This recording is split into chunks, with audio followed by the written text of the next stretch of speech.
Assalamu alaikum. I'm Aziz Khwaja, and this is my presentation for social psychology on the chapter of aggression.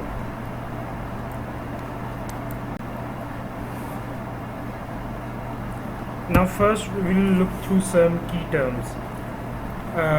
Aggression is defined as physical or verbal behavior that is intended to hurt somebody. It is categorized into two types: hostile and instrumental. Hostile aggression is driven by anger and is a means to end that anger, while instrumental aggression is a means to an end, where people are stuck in a situation and that's the only way they can get out of it. There are currently three theories that explain why we are aggressive. These are biological, the theory about frustration, displaced anger, and learned behavior. Biological theory is the most weaker one because it relies there's very less data on it, and it relies on neural, genetic, instinctive, and biochemical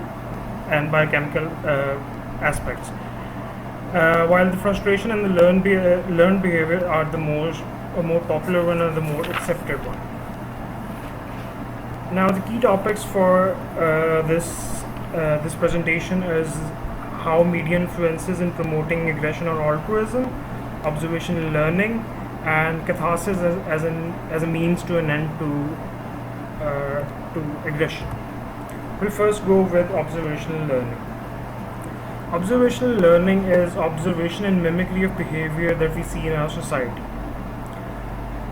It is highlighted by the rewarding of aggression in our society or in our day-to-day. It's common to note that more aggressive sportsmen or more aggressive employees are preferred because they are predicted to be more successful.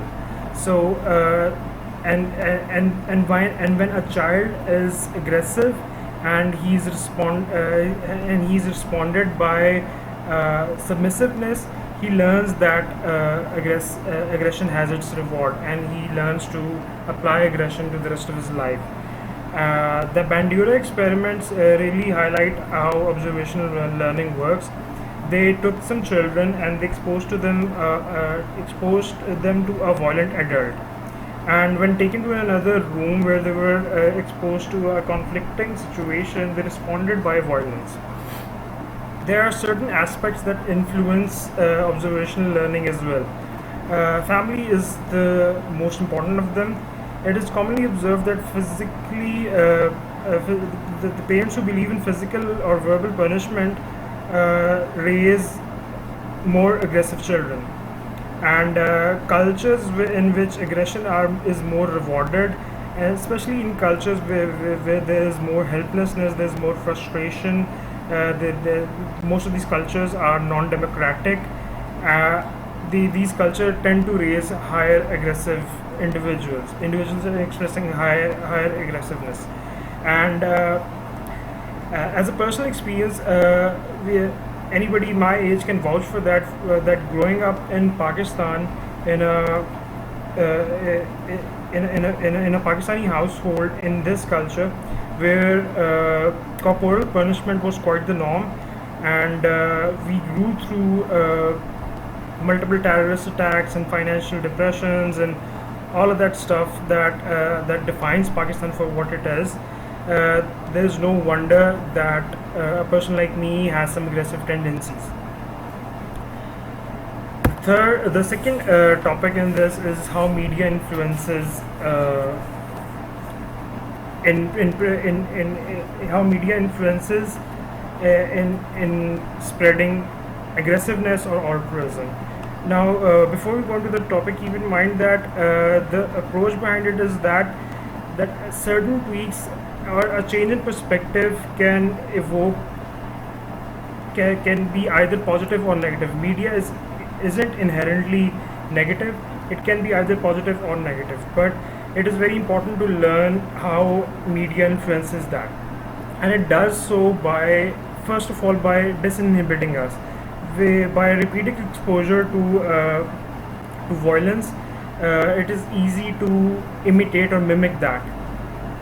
Another reason, because of its nature, as it gives us so much exposure to the rest of the world, it can give us social scripts. Social scripts are templates on how to act in certain situations in under certain cultures, and a social script that is based on altered perceptions of reality can cause higher aggressiveness in individuals who are exposed to that media.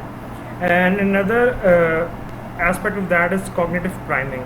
It is the concept that because of repeated exposure to a certain type of media, we can be cognitively primed to imitate or duplicate that act. Example of that is that I observed that back in the day when me and my friends we used to go to the cinema to watch a car movie, for example Fast and Furious. The chances of us driving fast and madly were quite higher after watching that movie. We usually don't drive that fast, but after watching that movie, we used to do that. And subsequently, watching something that's very positive. For example, there's a documentary called Sugar Man in which there's a guy who gives off his worldly position for peace and all that. Watching that gives us very positive and happy feelings. So that's the role of media and how it how can it either